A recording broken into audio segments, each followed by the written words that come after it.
How many big-budget games in the past year have not been first-person shooters? You can count them on one hand.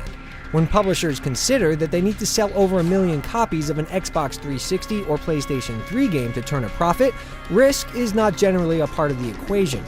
Shooters are the safe bet these days, and no publisher knows that better than Ubisoft, which is why it's all the more surprising that it went out on a limb with Assassin's Creed, one of the most innovative, imaginative games to be released in years.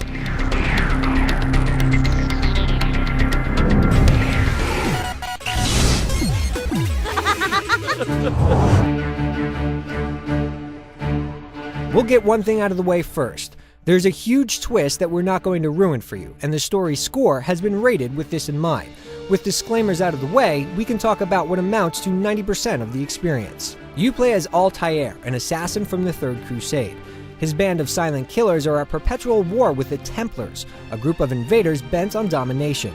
Altaïr and his allies are in search of a great treasure when they suddenly come into contact with the Templars, who also have their eyes set on the prize. A confrontation ensues, and Altaïr ends up on the short end of the stick. Returning to his master with his tail between his legs, he's stripped of his rank and weapons, forced to earn them once again. To do this, he must locate and assassinate 9 different leaders who are spreading corruption throughout the land. While we won't mention what the twist is, we can say that it provides something in a video game story that is rarely present: duality. Altaïr's main quest presents the player with moral issues that cloud the waters between right and wrong, making for a thoughtful, clever story that will keep you guessing until the end.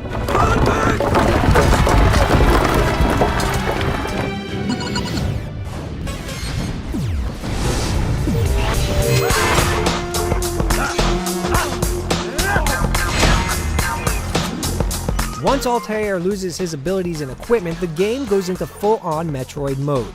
As he polishes off each target, a couple are restored to him. You did well, Altaïr, and have earned the right to carry a blade once more.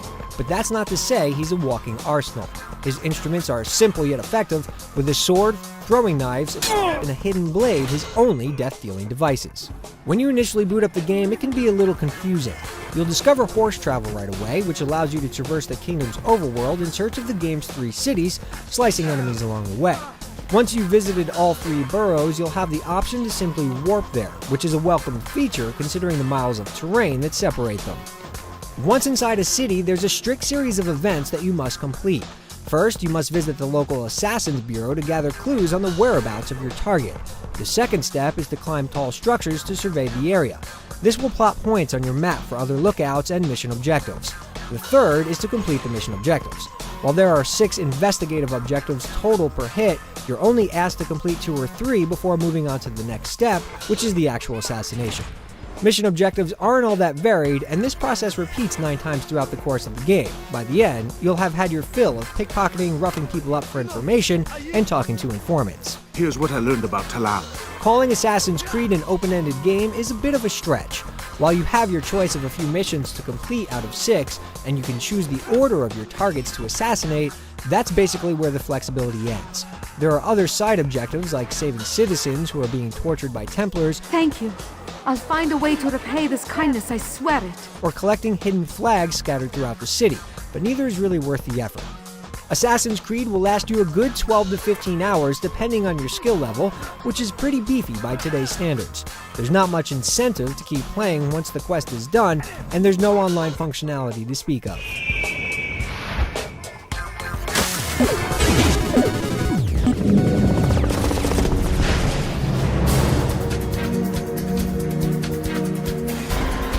The gameplay in Assassin's Creed is basically broken down into 2 categories: navigation and combat.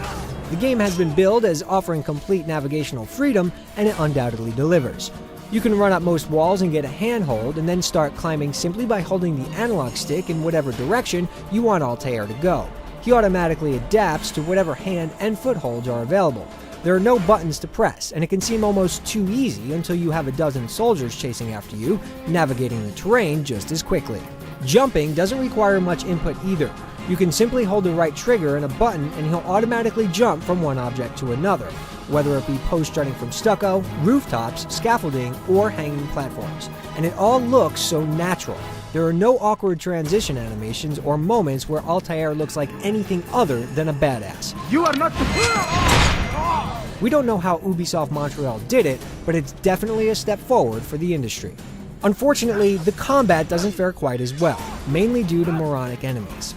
Once Altaïr regains the ability to pull off counter kills, any tension during combat is basically lost. Counter kills are executed using the right trigger and tapping the attack button just as enemies swing. The result is some of the most brutal sword attacks you'll ever see and instant kills. There are times where there will be almost a dozen enemies surrounding Altaïr, yet they'll all wait their turn to attack, idiotically watching comrade after comrade be slaughtered.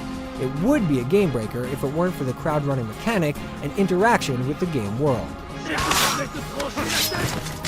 As Altaïr makes his way around the city, he's under varying levels of scrutiny, and as such, there are two different types of travel he can choose. If he's trying to be stealthy, then low-profile travel is the way to go, allowing him to gently push other characters or blend in with groups of monks to sneak into new parts of the city. The issue here is that when you select the blend option, Altaïr might as well turn invisible. Suddenly, enemies are oblivious to his existence, resulting in some absolutely ridiculous moments. Where is the one responsible for this? If he's in a hurry, you can pull the right trigger to go into high-profile mode, which makes him run a lot faster, but puts him at risk of bouncing off the wrong person and alerting the enemy. Once this happens, you must break the line of sight and then hide. Ducking into a stack of hay or a rooftop cabana makes perfect sense, but simply sitting down on a bench does not. Even so, escaping provides white-knuckle moments as you desperately try to elude the agile enemies. Ha! I will catch you! Assassin's Creed is one of those games that breaks new ground, but fails in nailing some fundamentals. The counter kills are exhilarating, but the brain-dead enemies zap a lot of the tension. On the other hand, free running along the rooftops, bounding off every last nook and cranny of terrain, is something that everyone should experience.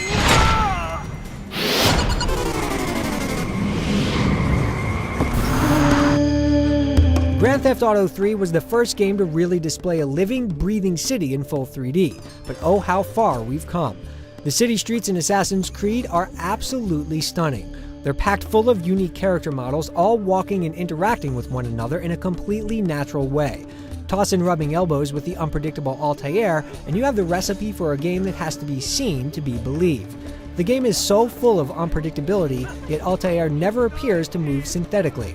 The way he scans wall faces for handholds or transitions smoothly from one action to the next is something like we've never seen. There's a few forgivable issues, like terrain drawing in and some serious bouts of clipping, but when the sun becomes blotted out by the clouds, or you look across a city in its entirety with no visual hang-ups, all is forgiven.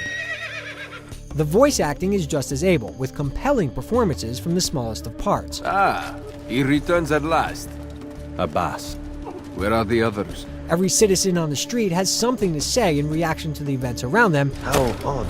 and assassins get some great mileage out of it. Speak to me or speak to God. It's your choice. The first half of Assassin's Creed is a truly clairvoyant experience. You've never played anything like it. The sagacious story, incalculable crowd interaction, and unprecedented freedom to traverse the environment how you choose are landmark moments. Over time, repetition rears its ugly head. Combat becomes a necessary routine, and dim-witted foes snatch you out of the Third Crusade and remind you that you're playing a game. The potential here is undeniable, but there's been some dust swept under the rug that places a blemish on an otherwise beautiful piece of art.